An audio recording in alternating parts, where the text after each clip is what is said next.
Hallelujah. आज हम इफिसियों की पत्री और उसके 2 अध्याय से कुछ सीखेंगे, उस पर मनन करेंगे, विचार करेंगे। परमेश्वर का वचन हमें क्या कहता है, क्या सिखाता है, यहाँ पर हमारे लिए कौन सा संदेश है। और जो इम्पोर्टेंट जगह है उन जगहों को मैं पढ़ूंगा। और इस जगह पर अध्याय 2 परमेश्वर का वचन जो है या लेखक जो है, प्रभु का दास जो है, ये बता रहा है कि बिना प्रभु यीशु मसीह के हमारा जीवन कैसा था। हालेलुया। प्रभु यीशु मसीह के बिना एक मनुष्य का जीवन कैसा होता है। How was our life without Jesus Christ in the past. भूतकाल में बिना प्रभु यीशु मसीह के जब हम जीवन जीते थे, प्रभु को नहीं पाए थे, यीशु मसीह पर विश्वास नहीं किए थे, हमारा जीवन कैसा था।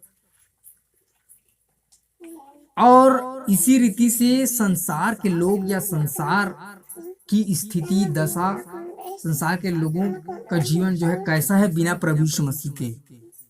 हालेलुया। और कितनी भयानक बात है, बिना प्रभु यीशु मसीह के लोगों का जो जीवन है, उसकी स्थिति जो है इतनी भयानक है, खतरनाक है। हम परमेश्वर के वचन से देखेंगे। यह हल्ला नहीं करेंगे, ध्यान दें। देखिए मैं पढ़ दूंगा, आप ध्यान से सुनिए। उसने तुम्हें भी जिलाया जो अपने अपराधों और पापों के कारण मरे हुए थे। Praise the Lord. सबसे पहली चीज, मरे हुए थे। कैसे थे? मरे हुए थे और पाप के कारण थे। इस जगह 2 चीज स्पष्ट होती। सबसे पहली बात कि हम प्रभु यीशु मसीह के बगैर जो है, पहली चीज कि हम पाप में थे, पापों में डूबे हुए थे, अपराधों में डूबे हुए थे, अधर्मों में डूबे हुए थे, सब प्रकार के कुकर्मों में डूबे हुए थे, अंधकार में पड़े थे। और जब हमने प्रभु को ग्रहण किया तो अब हम ज्योति में आ गए। हालेलुया। अब हम धार्मिकता में आ गए, अब हम पवित्रता में आ गए। पहले का जीवन कैसा था और अब का जीवन कैसा है, दोनों जीवन को प्रकट किया गया है। ठीक है, बच्चों को शांत कराइएगा। तो और आज संसार के लोगों की जो स्थिति है, दशा है बिना प्रभु यीशु मसीह के, वो भी उनकी भी स्थिति ऐसी ही है, उनकी भी दशा जो है ऐसी ही है। पापों के पहले तो पाप में थे, पहली बात। और दूसरी बात लिखा हुआ है कि पापों के कारण मरे हुए थे। देखिए, मरे हुए थे, इसको पहले समझना है हमें। ऐसा नहीं है कि पहले प्रभु यीशु मसीह को नहीं जानते थे तो हम जीवित नहीं थे, जीवित थे, तभी तो आज भी जीवित है। पर यहाँ पर मरे हुए थे कह रहे, इसका क्या मतलब है? इसका मतलब ये है कि हम परमेश्वर से अलग थे। प्रभु की महिमा हो। आत्मिक मृत्यु की दशा में थे। शारीरिक रूप से तो जीवित थे, परंतु आत्मिक रूप से हम क्या थे? मरे हुए थे, मृतक थे। जिस प्रकार से परमेश्वर ने आदम हवा को कहा था कि तुम फल खाओगे तो मर जाओगे, और जैसे ही फल खाए वो मर गए, परंतु ध्यान दीजिएगा, शारीरिक रूप से नहीं मरे, आत्मिक रूप से मर गए। हालेलुया। आत्मिक रूप से मर गए, वो परमेश्वर से अलग हो गए, उनका संबंध परमेश्वर से टूट गया, विच्छेद हो गया संबंध जो है। और ये आत्मिक मृत्यु है, और मरे हुए थे हम। ऐसी हमारी दशा थी। जिसको चाहते थे उसको हम ईश्वर कह के मानते थे, परंतु सच्चे परमेश्वर से हम अलग थे। आइए आगे हम देखते हैं। जिनमें तुम पहले इस संसार की रीति पर और आकाश के अधिकार के हाकिम अर्थात उस आत्मा के अनुसार चलते थे जो अब भी आज्ञा न मानने वाले में कार्य करता है। दुष्ट आत्माओं और शैतान के चलाए चलते थे और संसार की चलाए चलते थे। हालेलुया। पहले जब हम प्रभु को नहीं जानते थे तो किसके कंट्रोल में थे? शैतान के कंट्रोल में थे, दुष्ट आत्माओं के कंट्रोल में थे। और संसार का जो फैशन है और संसार की जो चीजें हैं, अभिलाषाएं हैं, उनके कंट्रोल में थे। हालेलुया। और पर परमेश्वर का धन्यवाद हो कि परमेश्वर ने हमें वहां से निकाला और आज हम आजाद हैं। और संसार के लोग जो है या संसार की जो है आज वही स्थिति है जो पहले हमारी थी।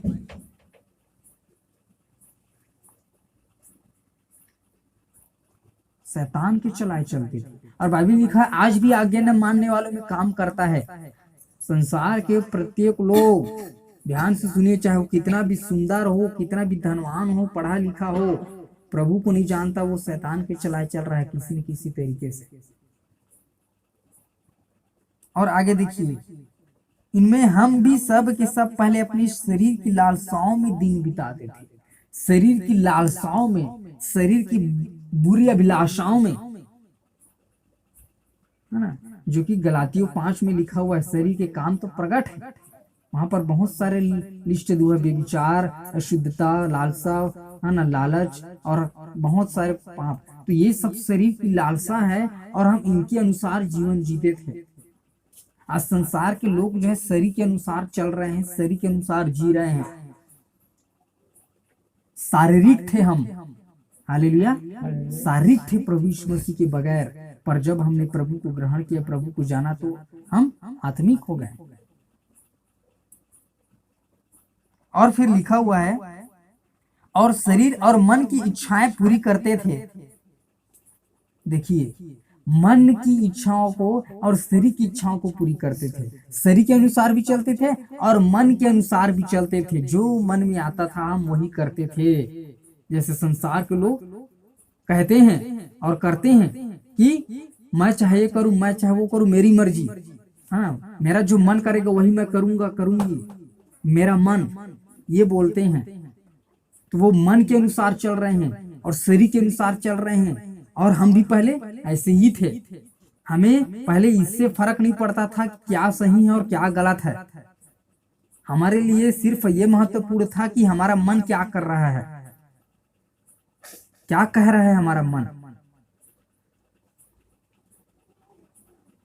हम क्या चाहते हैं, हमारे शरीर क्या चाहता है, बस ये हमारे लिए इम्पोर्टेंट था। पर अब नहीं है। प्रभु को ग्रहण करने के बाद, प्रभु में आने के बाद आत्मा के अनुसार चलते हैं और प्रभु हमारी सहायता करता है। मन के अनुसार चलते थे। और बाइबल लिखा, मन तो सब वस्तुओं से अधिक धोखा देने वाला है। ये मन हमें भरमा के रखा था, भगा के रखा था संसार में, पाप में, बुराई में। और शैतान भी हमारे जीवन में काम कर रहा था। देखिए कैसी स्थिति थी हमारी, कितनी दयनीय स्थिति थी, कितनी भयानक स्थिति थी, खतरनाक स्थिति थी। कैसे गुलामी में हम लोग पड़े हुए थे, कैसे अंधकार में हम लोग पड़े हुए थे, आत्मिक रूप से बंधे हुए थे हम लोग। और आज संसार के लोगों की स्थिति भी ऐसी ही है, परंतु हमें संसार के लोगों के लिए प्रार्थना करना है कि प्रभु तू उन्हें भी आजाद कर। आइए आगे देखिए, अन्य लोगों के समान स्वभाव ही से क्रोध की संतान थे। क्रोध की संतान थे मतलब बहुत क्रोधित व्यक्ति थे, गुस्सैल स्वभाव के थे, किसी को लड़ाई कर देते थे, किसी को झगड़ा कर देते थे। इस प्रकार का जीवन जो है हमारा था। पौलुस जैसे एक जगह लिखा हुआ है, तुम भी बैर भाव, है ना, और लड़ाई झगड़ा को छोड़ दो। इस प्रकार से एक वचन लिखा हुआ है, बैर भाव की बढ़ती और करवाहट को और मलिनता को दूर कर दो। याकूब की पत्री में लिखा हुआ है, यदि अब भी तुम में लड़ाइयां और झगड़े होते हैं तो तुम परमेश्वर के जन नहीं हो और तुम परमेश्वर पर विश्वास नहीं करते। तो पहले हम कैसे थे? क्रोधित थे, क्रोधी स्वभाव के थे। क्रोध करना, गुस्सा करना, लड़ाई झगड़ा करना। समय के अनुसार और, है ना, समय सीमा में क्रोध किया जा सकता है, परंतु पहले हम, यहाँ पर लिखा, क्रोध के संतान थे, मतलब क्रोध के वश में थे। लड़ाई और झगड़ा ही हमारा जीवन था।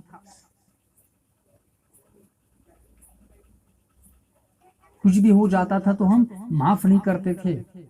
प्रभु में आने के बाद प्रभु माफ करना सिखाता है और कहता है कि बदला ना लेना, क्योंकि बदला लेना मेरा काम है, प्रभु को असर दो लिखा हुआ है। पर पहले हम लोग ऐसे नहीं थे, पहले हम ही बदला लेते थे, हम ही लड़ाई झगड़ा करते थे, हम ही फैसला करते थे, हम ही न्याय करते थे और हम ही सब कुछ करते थे।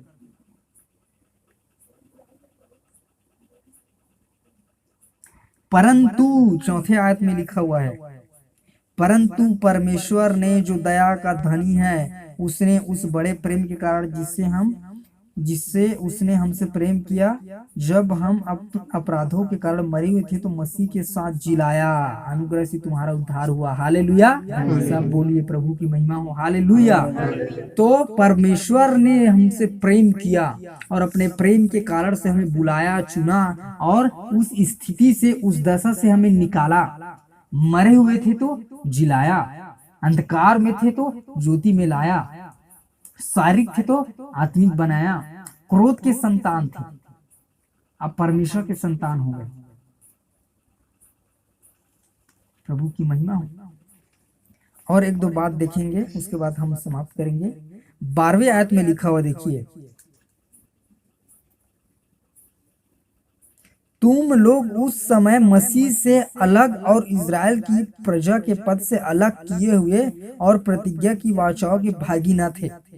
मसीह से अलग थे, यीशु मसीह से हम अलग थे। मसीह क्या है? मसीह सब कुछ है। मसीह जीवन है, मसीह पुनरुत्थान है, मसीह आशीष है, मसीह उद्धार है, मसीह छुटकारा है, मसीह सब कुछ है। सब कुछ परमेश्वर ने मसीह में रखा है और मसीह से अलग थे, मतलब इन सारी चीजों से हम लोग अलग थे, दूर थे। हालेलुया। इन सब से हम अलग थे, दूर थे। ये कुछ भी हमारे जीवन में नहीं था। जिसके पास पुत्र है उसके पास जीवन है। जिसने पुत्र को ग्रहण किया उसने पिता को ग्रहण किया।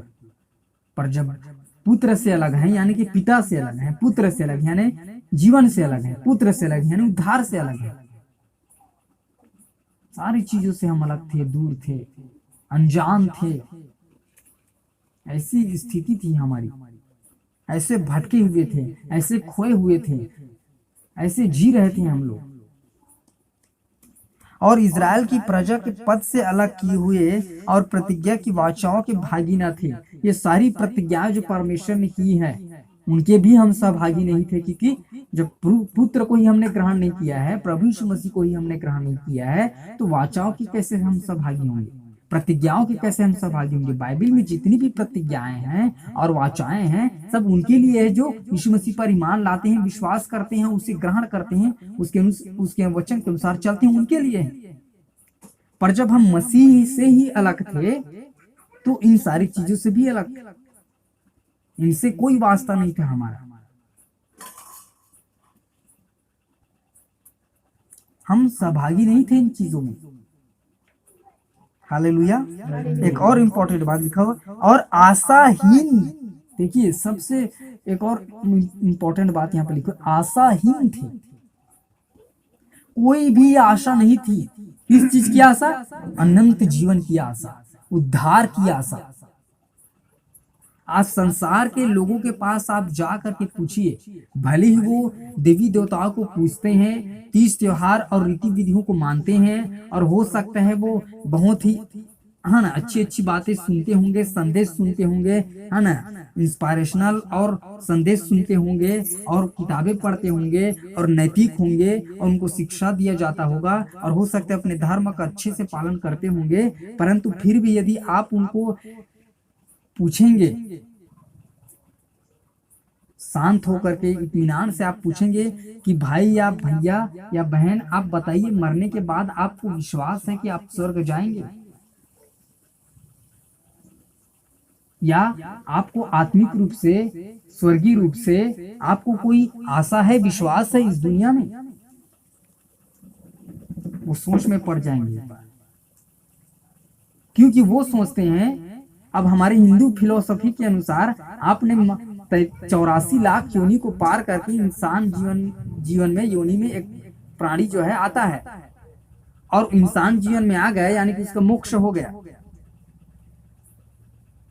मतलब उनका यही सीधी सी बात यही कहना है कि यही स्वर्ग है, यही नरक है। आप इंसान बन गए, इंसान रूप में जन्म लिए हो, तो आप मरने के बाद स्वर्ग जाओगे। इसीलिए मरने के बाद स्वर्गीय फलाना फलाना लिख देते।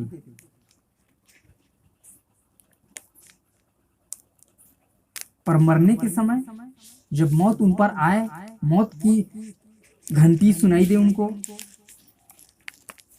जब मौत की वादियों से वो गुजरे, तो क्या उनको ऐसा विश्वास होगा? उस समय नहीं होगा। उनको डर लगेगा, मैं मर न जाऊं कहीं पे। जिस व्यक्ति को अपनी मौत का डर सताता है, आप समझ जाइए वो व्यक्ति कभी भी उद्धार नहीं पाया है।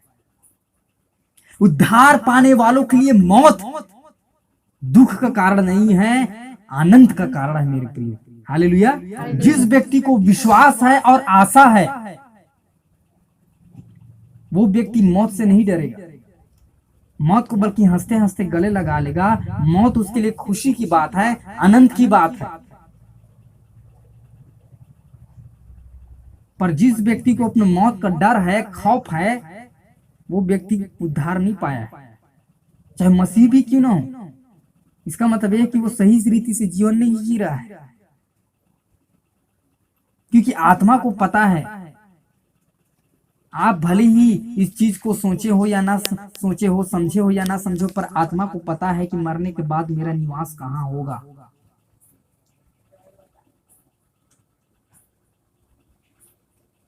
आशाहीन थे, किसी भी चीज की हमें आशा नहीं थी, पर प्रभु को हमने पाया तो एक जीवित आशा हमने पाया। हालेलुया। जीवित आशा हमने पाया, अनंत आशा हमने पाया, अजर और अमर आशा हमने पाया है। ऐसा विश्वास, ऐसी आशा परमेश्वर ने हमें दी है। हमें अटल विश्वास है कि प्रभु हमें लेने के लिए आएगा। हमें अटल विश्वास है और आशा है कि मरने के बाद हम स्वर्ग जाएंगे और प्रभु ने हमारा उद्धार किया है, चाहे मौत भी आ जाए। पर संसार के लोगों को नहीं है। वो मौत से भागते हैं, वो मौत से डरते हैं, वो मौत से बचने की कोशिश करते हैं। यदि ध्यान से वो खुद अपने जीवन को झांकेंगे तो उन्हें पता चल जाएगा कि उनका कोई उद्धार नहीं हुआ है। जिंदगी भर उन्होंने भ्रम में, धोखे में और अज्ञानता में बिता दिया है। आशाहीन थे, और एक और बात, जगत में ईश्वर रहित थे। हालेलुया। ईश्वर रहित थे। अब देखिए बाइबल में लिखा हुआ है, यद्यपि आकाश के नीचे पृथ्वी पर बहुत सारे ईश्वर हैं, तो भी सच्चा परमेश्वर एक ही है। ईश्वर रहित थे। भले ही हम किसी भी ईश्वर को मानते थे, देवी देवताओं को मानते थे, परंतु सच्चे परमेश्वर से हम अनजान थे। सच्चे परमेश्वर से हम भटके हुए थे, अलग थे, ईश्वर से रहित थे, सच्चे परमेश्वर से, जो आज हमने पाया है।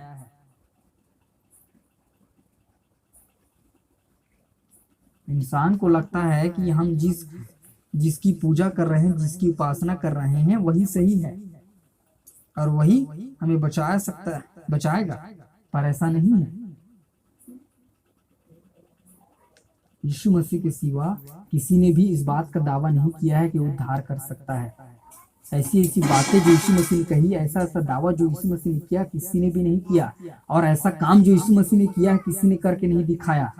मरे हुए से जी उठने वालों में कोई व्यक्ति नहीं आज तक जिसका पुनरुत्थान हुआ हो। कोई भी दुनिया में ऐसा व्यक्ति नहीं है जो कुंवारी से पैदा हुआ हो, बिना संबंध के पैदा हुआ, जो पाक हो, पवित्र हो, निष्कलंक हो, निर्दोष हो। जो बातें यीशु मसीह में है, वो दुनिया की किसी भी देवी देवता में, किसी भी व्यक्ति में नहीं है, क्योंकि सच्चा परमेश्वर यीशु मसीह है। ईश्वर रहित थे, पर अब मसीह यीशु में तुम जो पहले दूर थे, मसीह के लहू के द्वारा निकट हो गए। हालेलुया। अब हम निकट हो गए हैं। पहले दूर थे, अब निकट हो गए हैं। पहले अलग थे, अब पास आ गए। प्रभु यीशु मसीह जब मरा तो मंदिर का पर्दा फट गया। हालेलुया। ताकि लोग जो है उसके पास आ सके। वो जो रोकने वाली दीवार थी, जो बाधा थी, वो पर्दा जो लोगों को परमेश्वर से अलग करता था वो फट गया, अर्थात परमेश्वर ने लोगों के लिए मार्ग तैयार कर दिया ताकि लोग उसके पास आ सके। और इसलिए जब हम प्रभु यीशु मसीह पर विश्वास करते हैं तो अब हम परमेश्वर के पास आ जाते हैं। जो पहले अलग थे अब हम एक हो जाते हैं, पास हो जाते हैं। पहले मरे हुए थे अब जी जाते हैं, पहले शारीरिक थे अब आत्मिक हो जाते हैं, पहले क्रोध के संतान थे अब प्रभु की संतान हो जाते हैं, परमेश्वर की संतान हो जाते हैं, ज्योति की संतान हो जाते हैं। पहले आशाहीन थे अब आशा से भरा हुआ है हमारा जीवन। और जिस व्यक्ति के जीवन में आशा नहीं है, जो आशाहीन है, उस व्यक्ति का जीवन बेकार है, निरर्थक है, कोई मतलब का नहीं है ऐसा जीवन। और ऐसे जीवन में जिसमें आशा नहीं है, कोई जान नहीं है, वो जीवन ही नहीं है। और पूरी दुनिया में केवल परमेश्वर के लोग ही हैं जिनके पास आशा है, हर परिस्थिति में, हर क्षण में और हर बात में। इस संसार में भी आशा है और इस संसार के लिए और इस संसार के पार भी आशा है, आत्मिक जीवन के लिए, अनंत जीवन के लिए, स्वर्गीय बातों के लिए भी आशा है। पर संसार के लोगों को केवल सांसारिक चीजों की आशा है।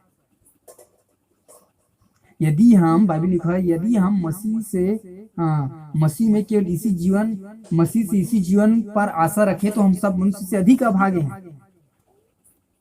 संसार में हम पहले संसार की चीजों तक ही सीमित थे, चाहे हमारी आशा हो, विश्वास हो, जीवन हो, कार्य हो, सब कुछ संसारिक और शारीरिक चीजों तक ही सीमित था।